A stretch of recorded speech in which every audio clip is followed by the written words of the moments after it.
I need to tell you something that will change how you see every empath in your life, including yourself. That friend who always knows how you're feeling. That partner who seems to read your mind. That family member who's always there for everyone's emotional needs. Some of them aren't the healers they appear to be. They're something far more dangerous. Toxic empaths using their sensitivity as a weapon of manipulation. Today, I'm exposing the shadow truth about when empathy becomes a tool for control and why some of the most sensitive people are actually the most manipulative. This isn't about bashing real empaths. This is about revealing a dark pattern that Carl Jung identified, but few discuss. How the very traits that make someone empathic can transform into sophisticated emotional manipulation. By the end of this video, you'll know how to spot a toxic empath, understand why sensitivity can become predatory, and most importantly, recognize if you've been using your own empathic abilities to control others without realizing it. The hidden face of toxic empathy. Let's start with what nobody wants to admit. Empathy itself is morally neutral. It's simply the ability to feel and understand others' emotions. What you do with that ability determines whether you're healing or harming. And toxic empaths? They've weaponized their sensitivity into a manipulation system so subtle, so sophisticated, that victims often thank them for the abuse. Here's how it works. Toxic empaths use their emotional intelligence to map your psychological landscape. They identify your wounds, your needs, your fears, your desires, not to help you heal, but to position themselves as indispensable. They become emotional drug dealers, creating the very need they then fulfill, ensuring you always come back for more. Sarah was a master at this. Everyone saw her as the caring friend, always available, always understanding. But watch closely. She'd sense when someone was pulling away and suddenly have a crisis that required their support. She'd feel someone's insecurity and subtly feed it, then swoop in as the comforting savior. She used her empathic abilities like an emotional GPS, always knowing exactly which buttons to push to keep people orbiting around her. The manipulation tactics of toxic empaths. Toxic empaths have a playbook of manipulation tactics that exploit their sensitivity. Understanding these tactics is crucial for protection. First, emotional enmeshment. They don't just feel your emotions. They make you responsible for theirs. When you're sad, I can't function. Your anxiety is killing me. They create a fusion where you can't have feelings without considering their reaction, effectively controlling your emotional life. Second, preemptive emotional reading. They tell you how you feel before you know it yourself. I can sense you're angry at me. I know you want to leave. By naming your emotions first, they control the narrative and often plant feelings that weren't there. Third, weaponized vulnerability. They share intense personal pain at strategic moments. About to set a boundary? Suddenly, they're sobbing about their trauma. Planning to spend time without them? Here comes a story about abandonment. Their vulnerability always serves their agenda. Fourth, the savior complex. They position themselves as the only one who truly understands you. Nobody gets you like I do. Others can't handle your depth. They create dependency by convincing you they're uniquely equipped to meet your emotional needs. Fifth, emotional hostage-taking. They absorb your emotions, then use them against you. Your negativity is making me sick. I took on your pain, and now I'm suffering. They make you responsible for their emotional state while claiming they're helping you. The psychology behind toxic empathy. Why do some empaths become toxic? Jung's work on shadow psychology provides answers.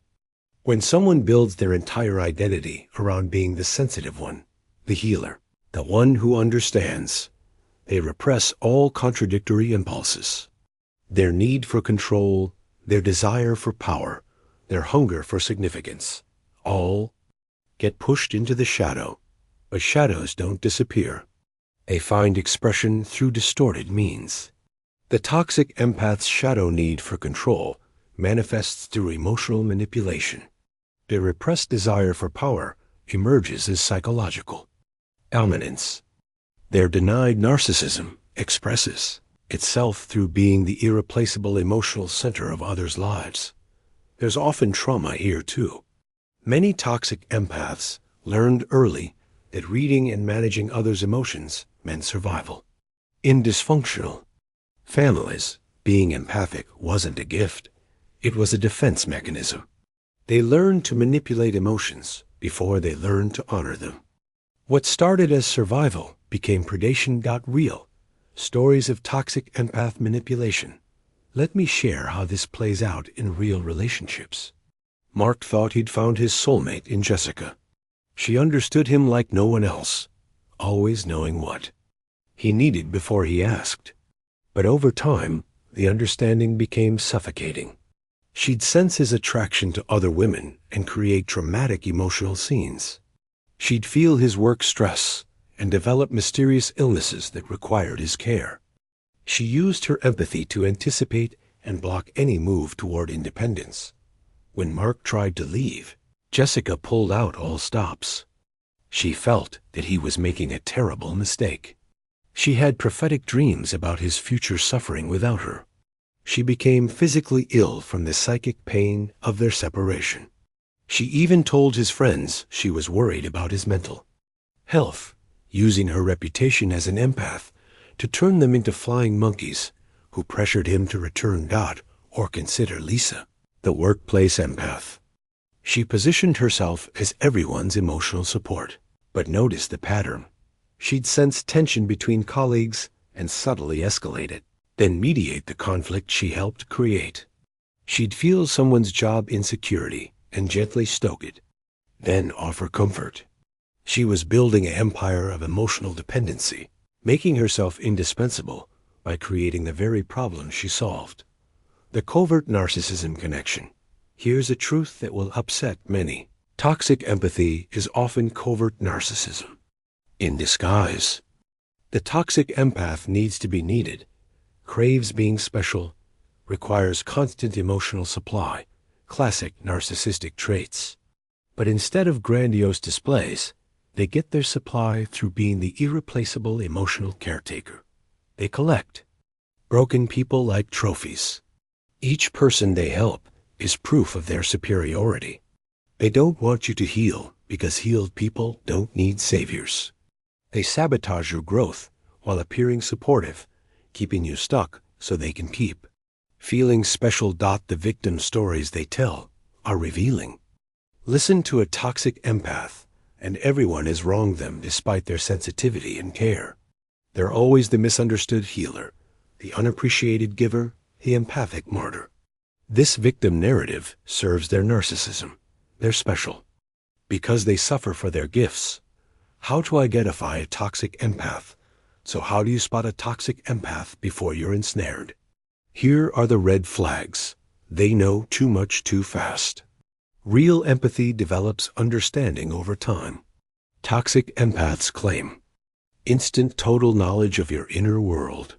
They're not reading you. They're projecting and assuming that your emotions become about them. You can't have feelings without them making it about their experience. Your sadness hurts them. Your joy overwhelms them. Everything becomes filtered through their emotional experience. They create emotional chaos, then position themselves as the solution. Look for patterns of drama that mysteriously resolve when they get the attention or control they want. Boundaries trigger extreme reactions. Try setting a simple boundary and watch the emotional manipulation escalate. Suddenly they're having a breakdown, a health crisis, or a spiritual emergency. You feel drained, not supported. Real empathic support energizes. Toxic empathy exhausts because you're not being helped, you're being fed upon. The recovery path, if you recognize yourself as a toxic empath, there's hope. The first step is brutal honesty about your shadow motivations. Why do you need to be needed? What are you getting from others' emotional dependence? How does being the sensitive one serve your ego. Start by stopping. Stop reading everyone's emotions. Stop offering unsolicited emotional support. Stop making others' feelings your responsibility. This will be excruciating because your identity depends on being the emotional caretaker. That discomfort is your shadow screaming. Learn the difference between empathy and enmeshment. Real empathy maintains boundaries. It says, I see your pain, not I am your pain. It offers support without creating dependency. It helps others find their own strength rather than becoming their strength. If you've been victim to a toxic empath, recovery means reclaiming your emotional autonomy. You don't need them to understand your feelings. You can understand them yourself. You don't need their validation of your experience. You don't owe them emotional transparency or access. The shadow work for toxic empaths ready. To heal, shadow work is essential. You must face the parts of yourself that your empathic identity denies, your need for control. Admit that emotional manipulation is about control, not care. You're not helping. You're controlling through the guise of sensitivity, your hunger for significance. Acknowledge that being the only one who understands feeds your ego. Your empathy has become a superiority complex, not your fear of abandonment. See how creating emotional dependency ensures people can't leave. Your manipulation comes from terror of being alone, not your denied aggression. Recognize that emotional manipulation is a form of aggression. You're harming others while wearing the mask of healing.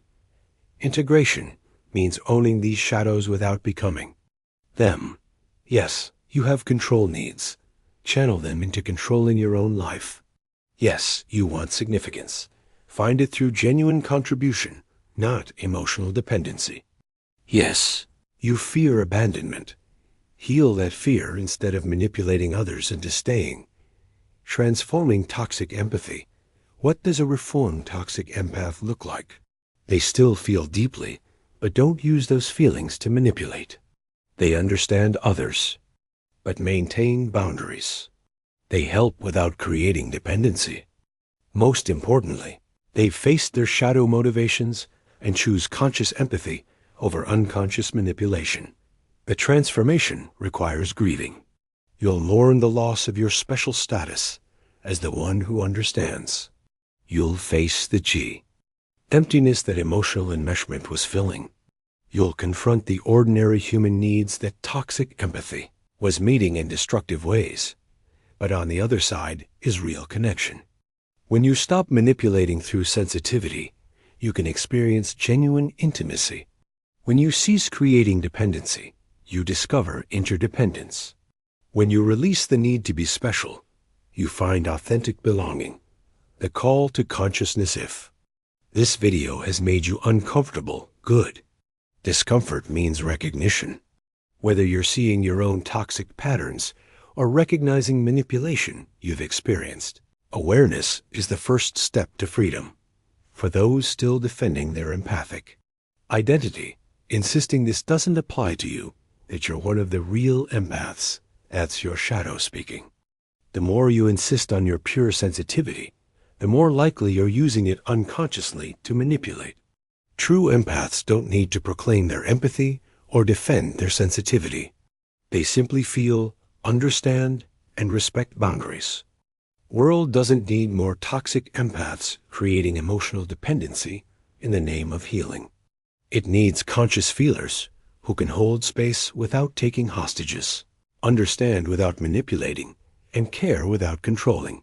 Your sensitivity is a tool. How you use it determines whether you're healing or harming. The question is, will you continue wielding empathy as a weapon of manipulation, or will you transform it into genuine service?